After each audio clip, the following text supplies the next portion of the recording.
Hello everyone and welcome back to my channel, Tomcat Stitchery. Welcome back to another Sunday sew along. So we had a little week break there with the promotion of the new Itch to Stitch book. I hope you guys enjoyed all of those videos that went up last week. But today we are going to be back at McCall's M5894, which is the jeans that we are sewing. So far to this point we have created our fronts, put in the zip fly, and now it's time to tackle the back part of the jeans. So that's what we'll be doing today. And then you will have a front and a back. And then guess what? Next week we'll be putting them together, doing a little baste fitting and all of that. So as always, I do have a virtual tip jar, a coffee account, which is down below, which is a virtual tip jar, where all proceeds from that go right back into the channel. It's very much appreciated if you can or want to to help out. It does help pay for the equipment and supplies and stuff for the sew-alongs. All right, guys, as always, leave any questions you have down below, and I will see you all next time. Bye. Okay, everyone. First, I want to say thank you for the understanding of the break there with the release of the So Beautiful book. I really wanted to be able to highlight and do all the patterns along with that promotional week. But now we're back at it, and I hope last week's video was helpful in how to line the wrap jacket that's in that book. So anyway, let's get to work on our backs. We've got our fronts all the way done, and now it's time to do our backs, and then we are going to be able to baste fit next week, which is very exciting. Okay, so you should have for today piece 9, which is the back pocket. I am going to make a couple changes to this pattern piece. You should have your yoke, which is piece 7. And then the back of your pants, which is piece 13. Now you're going to want to make sure that you mark your pocket placement onto your jeans. To be quite honest, I'm not sure if I have or not. I don't think that I have. Nope, I haven't, so I'm going to have to do that. So yes, do as I say, not as I do. Okay, so what we are going to do first, let's set our, let's set our pockets aside for just a minute. So set your back pockets aside for just a minute, and we will get to those shortly. We're going to be following along basically steps 23 through 30 in the instructions. I'm taking a little bit of liberties in a couple places just because it's the way I like to sew jeans. Okay, so I am first going to, before I do anything, I do want to mark my pockets. Now, a word about the pockets before we get too far into this. There are a lot of people, and actually probably everyone should do it, that base their pockets on first, and then will make a decision in the baste fitting if they want to raise or lower them at all. I'm just going to pick this, even though I'm making a size 12, I always need to raise my pockets a little. So I'm actually just going to mark it here at the size 16, which is the highest mark on my pants. Oops. Sorry. And the way that I mark everything, I just stick a pin through both layers.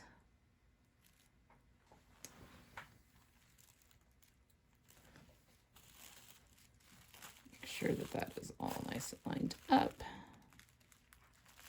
All right. I need a marking.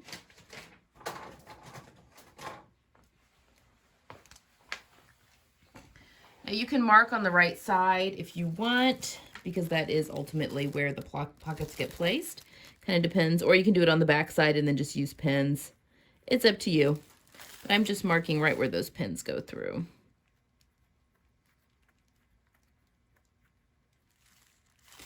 And you know what? I'm actually going to change up. Instead of sewing, I'm going to put the pockets on, I think, before I put on the yoke.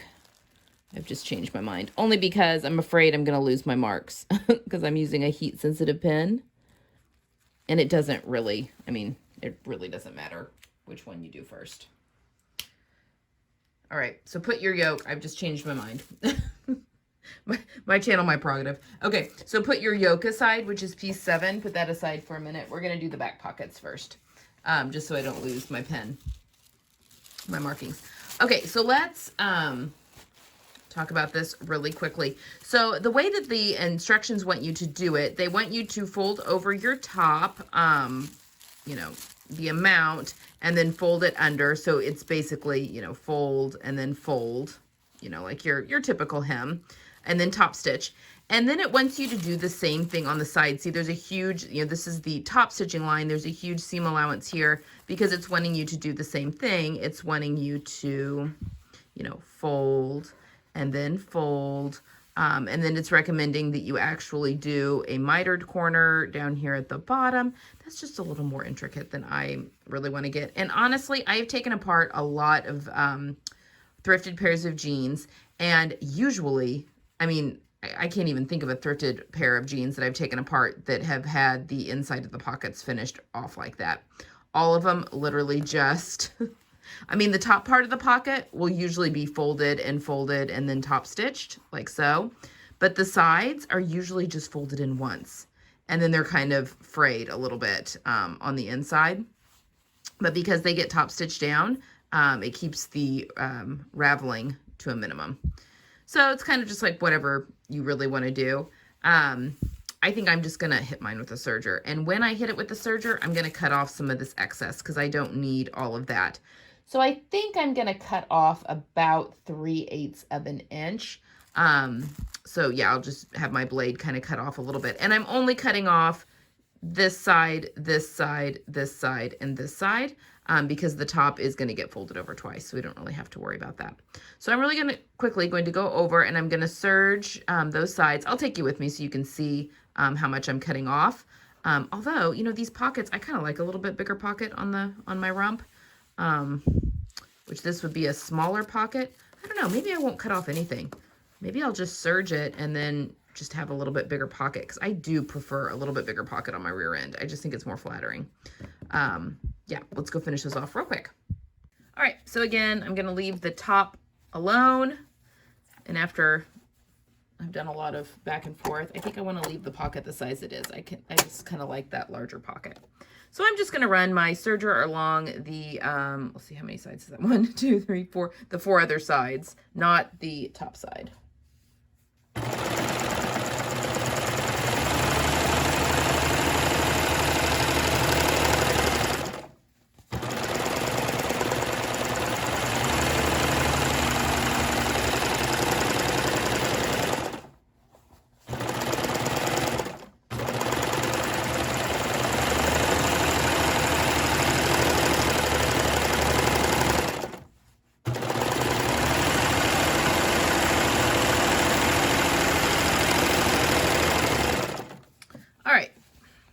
Left my scissors the other side. So there we go. So I've got all of those sides now serged. Grab my scissors. I will obviously be doing this to both pockets. Let me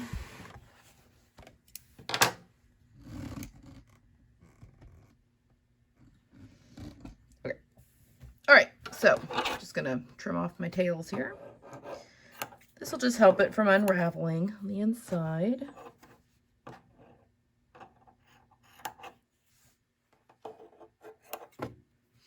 All right. So now what I'm gonna do is I'm gonna go over, so we have everything serged except this top part. So I'm gonna turn it over. Oh, look at all that. Get all of the fluff off. And I'm going to do a 3/8, 3/8, because if I look at the top of the pattern, it's about 3/4 of an inch. Well, that might be yeah, it's about 3/4 of an inch. So I'm going to do a 3/8 press, hit it with the mallet, and then another 3/8 press, hit it with the mallet. And then I will meet you over at the top stitching. So switch to top stitching if you haven't already. We need to have top stitching thread in. I'll meet you over there, and we'll get this all top stitched down really nice, and then we can press in the other sides of our pocket. All right, so I have finished off the edges of both back pocket pieces, and I have folded under twice my raw edge at the top, and now we're just going to top stitch, obviously from the front, because we're top stitching from the top.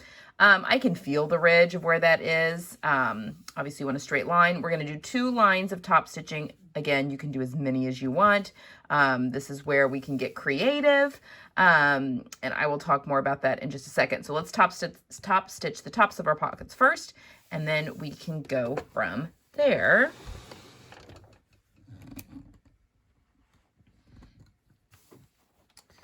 All right.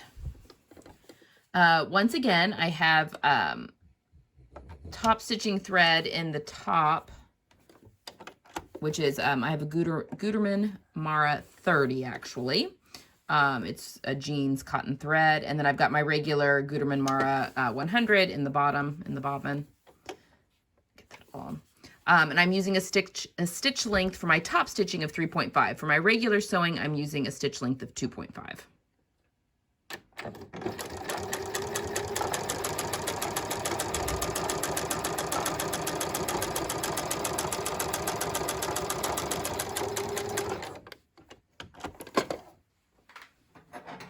Okay. And then once we've got one line of top stitching, that all caught beautifully there on the back. It's always good to check. I'm going to do a second one.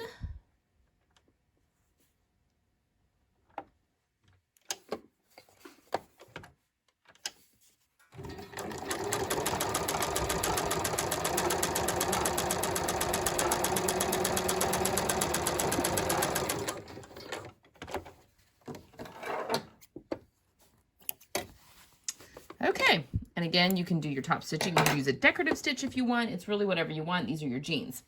All right, now obviously I'm going to go back and do this to the other one. But before we fold our the rest of our pocket pieces, sorry, let's get a better angle here.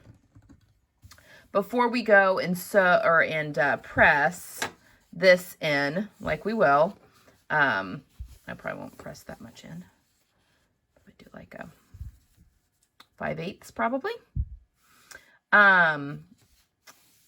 Yeah, I think I'll probably press in 5/8 all the way around. But before we do that, if you want to do any kind of embroidery or decorative stitching or whatever, now is the time to do that. If you are using a denim with any stretch at all, I would definitely recommend putting some sort of an embroidery stabilizer on the back. That can be a tearaway, whatever, just so that it's very easy to distort these smaller pieces if there's any stretch in the denim. And honestly, it probably wouldn't be a bad idea, even if you don't have any stretch in your denim. So yeah, if you want to do like your initials or whatever pattern, there's so many out there. Now is the time to do that. I'm very boring. I don't do anything fun to my pockets. But yes, now would be the time to do that. All right, so next, I'm obviously going to do this to both pockets. I'm just going to go over to my pressing station, and I'm going to press 5/8 of an inch in all the way around and give it a good pound with the mallet, because the more that those fibers are compressed, the easier they will be to top stitch down. So we're just going to go all the way in and just pound, press and then pound the living daylights. And then I'm going to do the same thing. I'm going to clip my corners again, just so they are tucked nice and neat out of the way. But I'm going to go do that, and then I'm going to meet you back again at this machine with the backs, because we are going to be still using our top stitching thread. So I'll be right back. All right, excuse me. So I have folded and pressed all of my edges in. And now, just so nothing ends up peeking out, this is just like what I did with my coin pocket. I'm just going to cut those squares off. And again, I have just really gone at this with the mallet. It just really helps to get everything nice and flat. It just goes through your machine so much better. And actually, when we start doing some flat felling, which will be next week after we've done our base fitting, when we actually sew the inseams and the side seams together, I'll show you exactly, number one, how satisfying it is, but we'll go over to the ironing board and I'll show you how hard I pound the living daylights out of things. Okay, so now we've got our pocket prepped and ready. So we need our back piece. And I'm going to find my, maybe hard for you to see, the one closest to center back seam is going to be higher. It's like right there. And then the other one, it goes at an angle. So this is not sit. You don't want this sitting even with the top part there for the yoke. That's not how that's supposed to go, just so you don't get confused. I always use 3 pins. I put one down here. The instructions suggest using like a Wonder Tape to basically glue it in place. Actually, if you did that, that could kind of be used as a baste. Which I forgot to say. If you don't want to top stitch right now, you can just use regular old thread and with your machine and just baste this in place if you want to make sure that you like where the pockets are on your rear end. And then after you've done the baste fitting, you can make the decision if you want to move them, and then you can do this step. It's up to you. I'm throwing caution to the wind. I'm just going to go ahead and sew them down. Ooh, this towards me.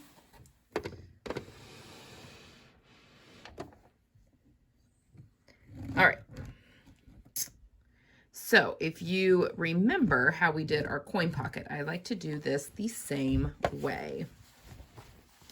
So I'm actually going to start, and I'm going to be top stitching about 1/8 of an inch away from the edge, and I'm starting down past the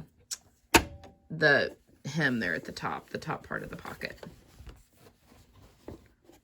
And we're just going to go basically just do a big loop.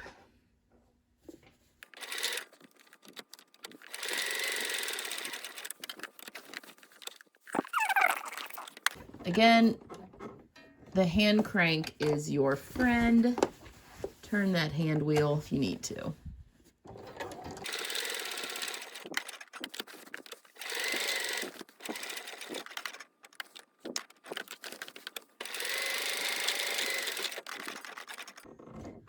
Okay, I'm going to do 2 stitches across the top of my pocket with my hand wheel. 2. And we're going to come back and go back the way we came.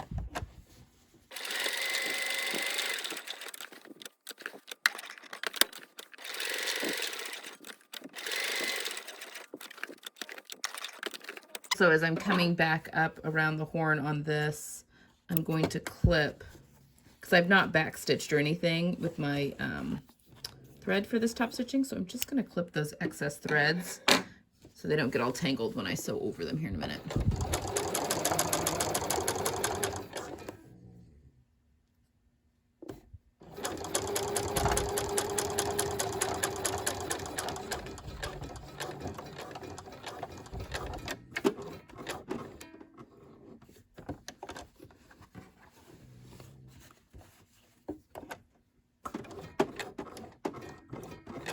Do 2 across the top.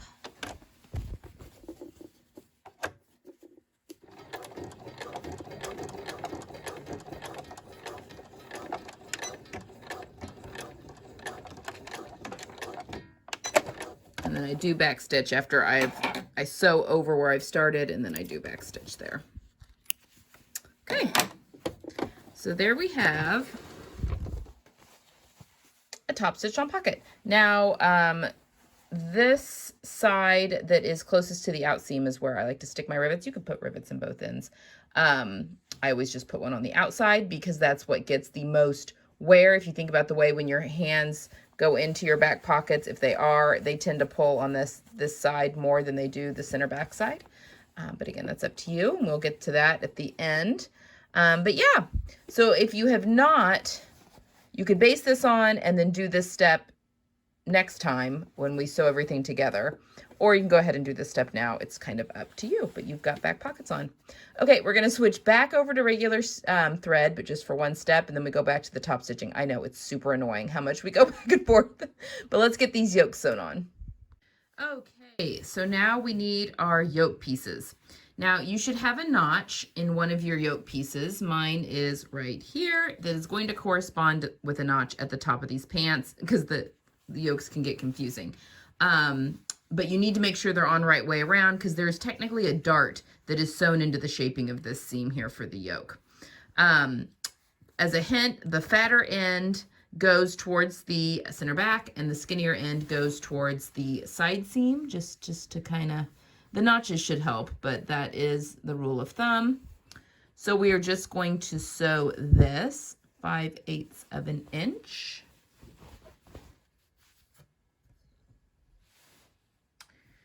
Up a little high. There we go. All right.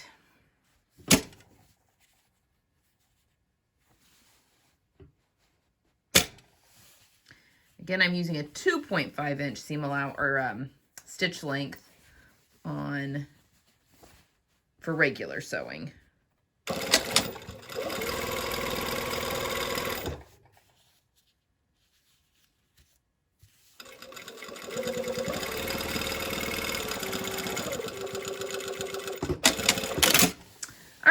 Now that that is sewn, we are going to go serge it, and then we are going to press it down into the body.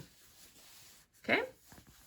And then I'm going to serge this seam together and then press the seam allowance down towards the back body of the jeans, and then I'll meet you back, then switch back over to, obviously do this on both sides, but then switch back over to top stitching thread, and we're going to top stitch, and I will meet you at that machine. Okay, so back to the top stitching thread. I know that this is really annoying going back and forth, but there just really isn't a better way, like a more efficient way to do it unless you have two machines set up, which I am obviously fortunate enough to do. Anyway, I apologize. I know it can be annoying. So we've sewn the yoke. I have finished my seam allowance and then pressed it down. And now we're going to top stitch. Now this is what you would call a faux flat fell. So, you can do your inseam this way too. I'm going to show you how to do an actual flat fell seam, but this would be a faux flat fell where you just sew it normally, serge them together, press it one way, and then top stitch it down. So it looks like a flat felled seam, but it's not. It's a little easier to do. But we are going to, but the flat fell is a really sturdy seam. We're going to do that one for the inseam. Okay, so I'm going to do a line of top stitching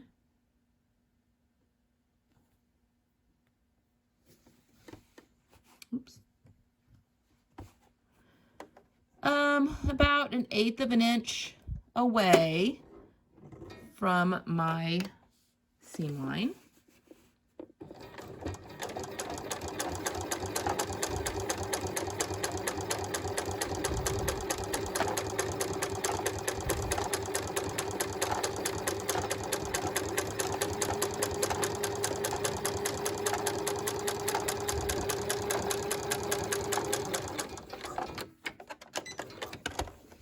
Okay, and then we're going to do, again, personal preference. This is just what I'm doing because I'm doing 2 lines of top stitching. I'm going to do another one 1/4 of an inch away from that one into the pant. Now I get kind of close to my pocket here, but that's because I raised my pockets, if you remember.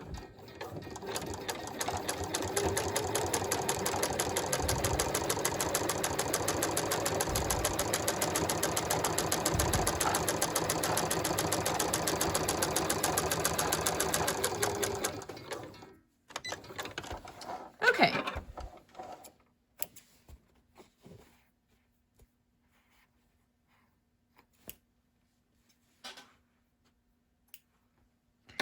All right, so now we have everything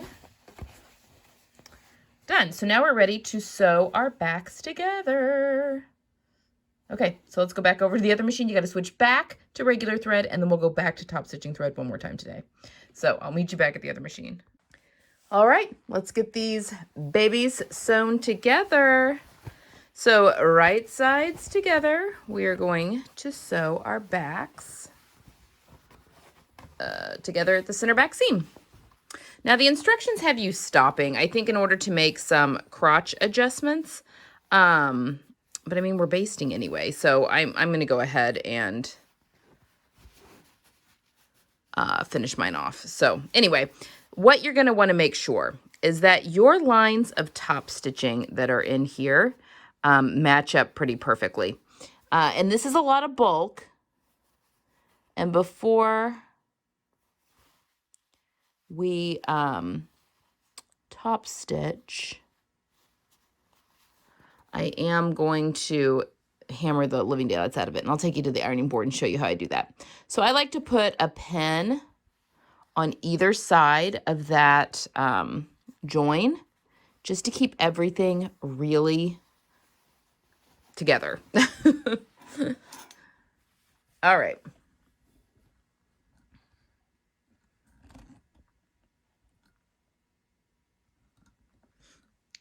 Okay, so we're going to sew at 5/8 of an inch seam allowance.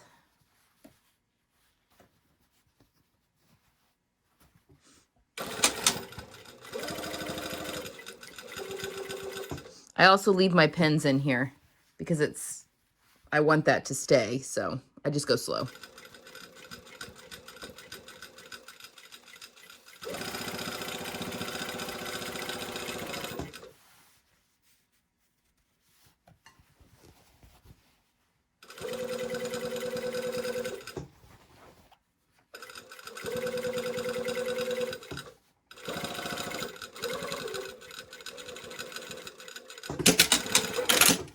Okay, so there we have it.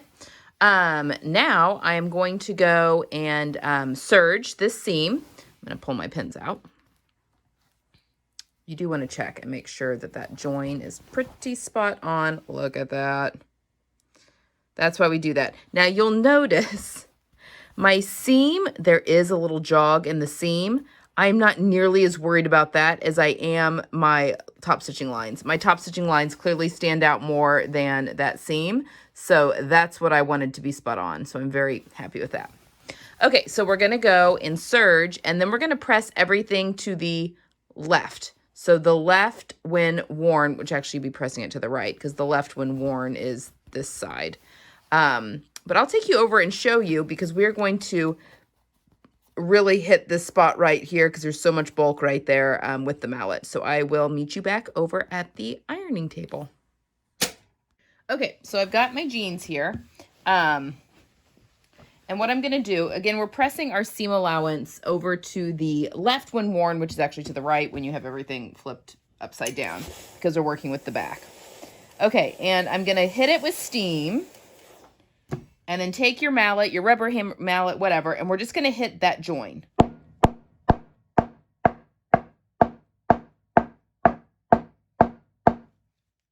And that's really the only part of the seam you really need to focus on. And you'll notice it's so much flatter when you feel that. And then I like to give a good press with steam from the right side.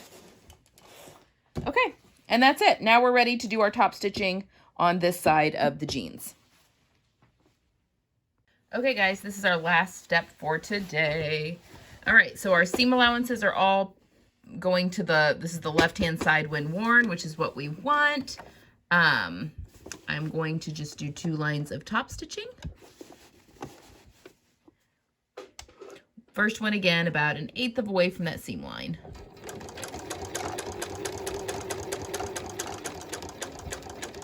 Go slow when you get to the yoke join.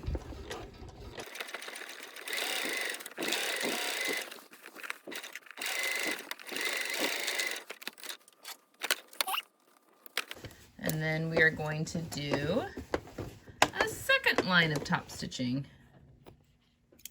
1/4 inch away from the first.